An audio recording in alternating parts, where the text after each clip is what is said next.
इस भाग दौड़ की दुनिया में भगवान बुद्ध कहते हैं, अपने जीवन में सही निर्णय लेना सबसे बड़ा महत्वपूर्ण काम है, क्योंकि जो व्यक्ति सही निर्णय लेता है वही जीवन में सफल बनता है। भगवान बुद्ध ये भी कहते हैं कि जो व्यक्ति के मन में अच्छा विचार और अच्छा सोच है वही व्यक्ति सही निर्णय लेने में सक्षम है।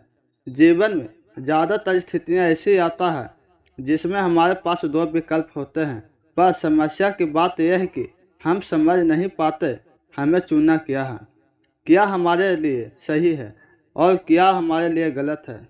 उन दोनों ही विकल्प में से एक विकल्प ऐसा होता है जो हमारे जीवन को बना सकता है और दूसरा विकल्प ऐसा होता है जो हमारे जीवन को बर्बाद कर सकता है। इसी तरह एक बार एक रोहन भी इसी दुविधा में फंस गया और रोहन जो फैसला लिया क्या वह सही था या गलत। और हम एक छोटी सी कहानी के माध्यम से ये भी जानेंगे कि सही निर्णय कैसे ले।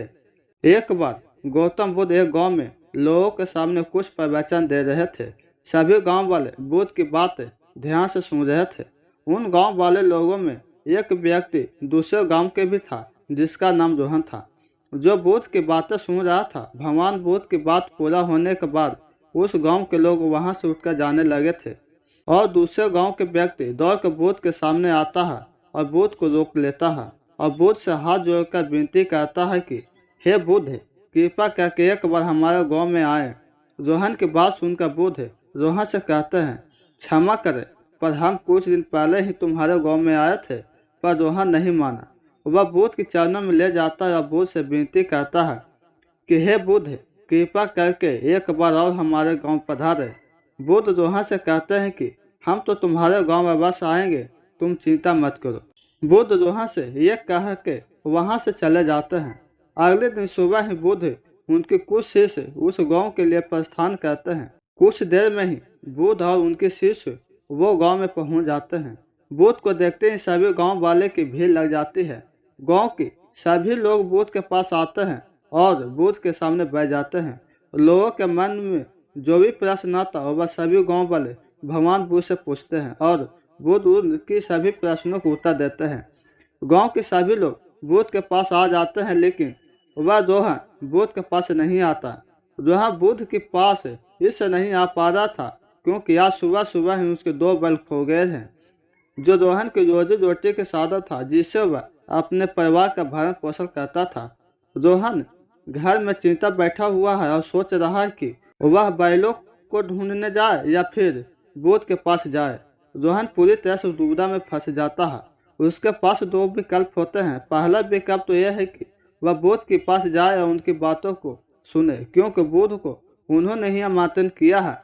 और दूसरा विकल्प उसके पास ये होता है कि बैलों को ढूंढने जाए, जिससे वह अपने परिवार का भरण पोषण करता है।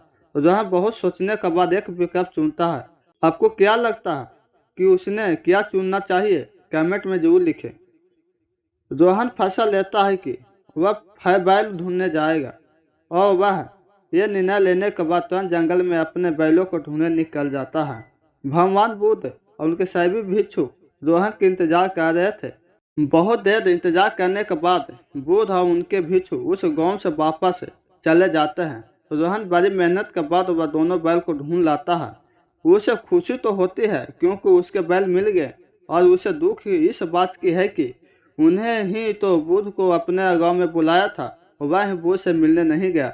अगले दिन सुबह ही रोहन बुद्ध को ढूंढते ढूंढते बुद्ध के पास पहुंचता है, उनके चरणों में ले जाता है और रोहन बहुत रोने लगता है। बुद्ध रोहन से कहते हैं, तुम रो क्यों रहे हो? रोहन बुद्ध से कहता है, हे बुद्ध, मैंने ही आपको अपने गांव में बुलाया था और मैं ही आपसे मिलने नहीं आ सका। बुद्ध, मैं आपको बताना चाहता हूँ, आपसे मिलने क्यों नहीं आ सका। कल जब आप हमारे गांव में आए थे उससे कुछ समय पहले हमारे दोनों बैल जंगल में खो गए थे और मेरे पास दो विकल्प थे। पहला, या तो मैं आपकी बातें सुनने जाऊं, और दूसरा, या तो मैं आपके बैल को ढूंढने जाऊं। बैल मेरी रोजी रोटी है, इससे ही हम अपने परिवार के भरण पोषण करता हूं, और बैल मुझे वापस नहीं मिलती तो हम और हमारे पूरा परिवार भूखा मर जाता। इससे मैं अपने बैल को ढूंढने चला गया। रोहन भगवान बुद्ध को कहता है, मुझे क्षमा करें बुद्ध, मैं आपको अपमान किया।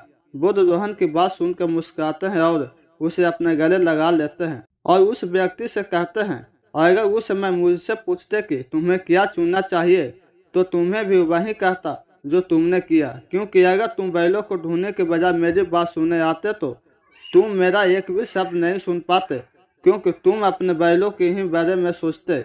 पर अब तुम्हारे बैल मिल गए हैं, अब तुम मेरी बात को आराम से सुन सकते हो।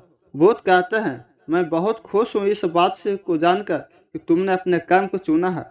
भूत की यह बात सुनकर रोहन के मन के सारे बोझ उतर गए और वह आराम से भूत की बातें सुनने लगता है।